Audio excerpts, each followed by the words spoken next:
the desire to transition, whether that transition is social, so for example, changing name and pronouns, legal, changing name and gender marker legally, or medical, such as accessing puberty blocker or post hormones, that there is support for that young person and their families to fully understand the process and fully understand the options that they have. Some people might want to change their name and pronouns, some people not. Some people might want to access hormone therapy and maybe later in life even body modification, such as gender affirming surgeries, and some people don't. And giving young people and their families the space to explore, the space to have challenging conversations around what do they want to do around their reproductive capacity, for example, as they get older and they're contemplating cross hormones, can be really helpful.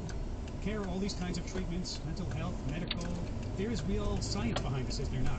Absolutely. First of all, our treatments we've been using for over 50 years. These are not new medicines. Many of the puberty blocking medicines were developed for a medical condition called central precocious puberty for children who go into puberty at like 5 or 6 years old.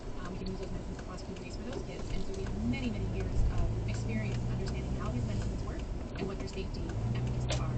And we've been using these medications for kids who identify as gender diverse or transgender for over 2 decades. Hormone replacement therapy or cross-hormone therapy. Again, we've been using the exact same hormones for many, many decades, over 50 years. I also want to make it clear that nobody's giving like hormones or puberty blockers to children as young as like 4 or 5. What is happening in terms of gender affirming care with these younger children is that they are telling us, I'm a boy, I'm a girl, I'm a boy and a girl, and they might want to play with what clothes they're wearing, how they do their hair, what name they're using, and what pronouns people are using for them. But usually medical care doesn't come in until much later when those pubertal changes start to come into the picture. One thing that people arguing for those bills keep saying, this idea that trans kids aren't ready to make decisions and they might regret the decision they do make. Cara, how do you respond to that? Yeah, I can appreciate that question, and I think one of the things that's important to recognize and remember is that these decisions are not taken lightly. We work with the whole family unit to help them make decisions and help the young person make a decision about whether this is the right thing for them and whether this is the right time for them. But in reality, they don't know who they are, and they are looking to us to help them to achieve those long-term goals so that they are able to express who they are to the rest of the world. When we meet with young people, we always discuss the possibility that they may decide to change directions.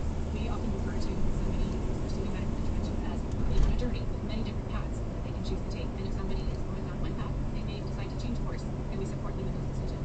We always bring up the possibility of them deciding that if they start a medicine, then they don't want to be on the medicine anymore. And if the changes aren't feeling affirming to them at any point in time, then we can decide to stop it or change directions. And I think that one of the things that's important to remember is that young people make decisions about their life all the time, and they do make decisions about their medical care with their parents all the time. But somehow when it comes to transgender and non-binary children, we think that they're somehow set apart from their cisgender peers. One of the studies that I think was published in 2019 clearly identified that the gender identity development trajectory for transgender and non-binary children is very similar to that for cisgender children.